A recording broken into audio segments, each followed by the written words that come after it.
My Moody Fox is back, as usual. He never goes too far.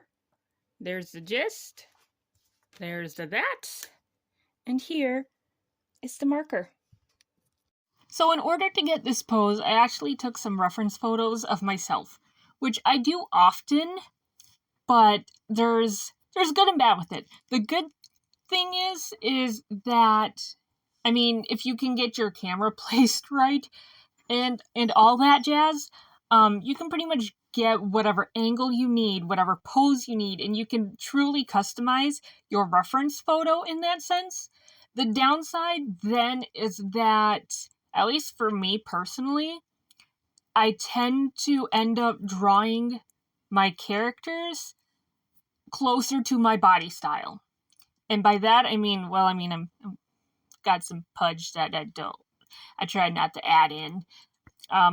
But his thighs are a little thick because I got thicker thighs. Not like, anyway, and I got these like obnoxiously long limbs. Like, it's half the time I don't even know what I'm doing with them, but they're freaking obnoxiously long. And I look at this pose in particular, and I do like how the reference photos turned out. Like, they were very easily usable and all that. But then I'm like, yeah, I definitely incorporated my long limbs without really meaning to in there. And I think you can see it in the legs especially. And maybe with it bouncing around, you can't see it as well now. But I might post at least a sketch in my Discord. I don't know if I'm going to post like my legitimate reference photo or not yet. But I might post that in my Discord to see if anyone else wants to draw this pose and what they come up with. That might be fun. The link will be down below, of course, as always. Also, as I do like these colors. They look really good on camera, but as I was going, it was just not looking good. Like, it was looking messy, and I definitely smeared beyond help in some spots. So I kind of put this aside for, I don't know, maybe a good couple weeks at least, probably longer. And what I ended up doing was I redid my sketch. I colored the base colors off camera, and I figured I'd just keep in the first attempt and say, well, I failed. Look, I failed. And see, you can see my failure in the background there.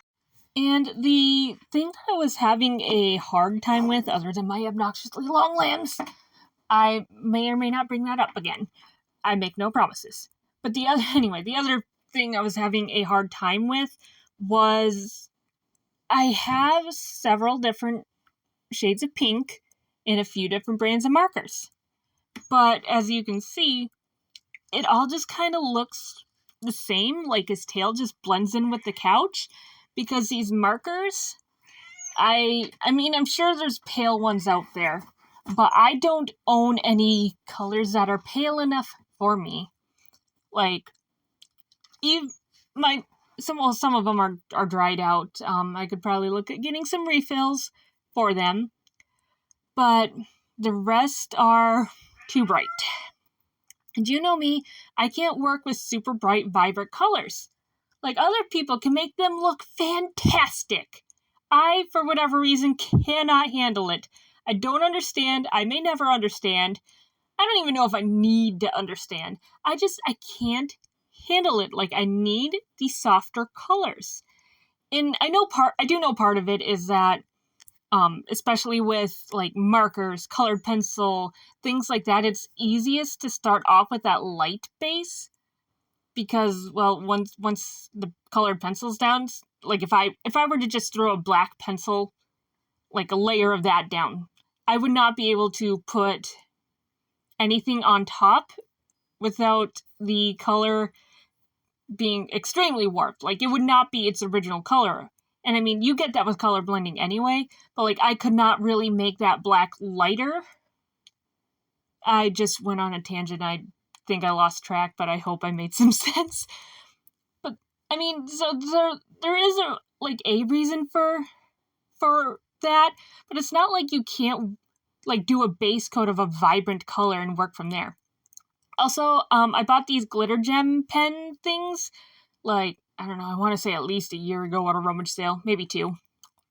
And I'm just finally getting around to actually using some of them. The first one I tried was dried out, but if you can see, and maybe when I show it off at the end, you'll see a little clearer, but these colors are fantastic! Like, they just hit a shiny need in me so well. The only downside is that they have like these rounded nibs, and they're not good for small detail. And the purple one had a little bit of fray on there, so that one really got out of hand. But oh my goodness, the shine!